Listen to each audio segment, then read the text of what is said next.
festivala sicer poteka v Ljubljani, del LIF-a pa ste pripeljali tudi v Štajersko prestolnico. Kaj ste letos pripravili za mariborsko občinstvo?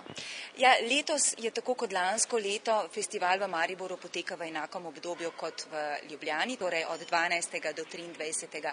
novembra. No, letošnji festival je nekoliko krajši, ampak zato pa toliko bolj strjen. Kar se tiče programa v Mariboru, si bojo lahko gledalci ogledali 23 filmov, to pomeni po 2 projekciji na dan 2 različnih filmov. Odkot ideja in želja po širitvi festivala na severovzhodni konec Slovenije? Ja, že pred leti smo organizirali tudi v Mariboru tako imenovan festival LIF po LIF-u, ki je bil pač časovno nekoliko oddaljen od tega festivala v Ljubljani. Zato pa smo lansko leto potem prišli skupaj s Cankarjevim domom do idejo, da bi LIF organizirali tudi v Mariboru. Ker je bil lani odziv zelo dober, smo se tudi v letošnjem letu odločili, da za to prakso nadaljujemo. In tokratne novosti festivala?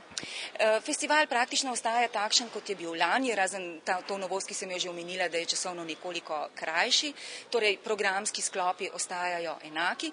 Morda bi opozorila samo na to, da tisti filmi, ki prihajajo iz programskega sklopa pred premiere, bojo kasneje prišli tudi na redni spored Koloseja, tako da, če jih bojo gledalci slučajno zamudili, si jih lahko ogledajo tudi kasneje.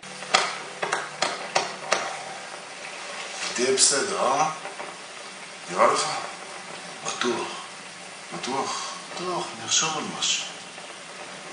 בטוח, כן, בטוח. יאללה.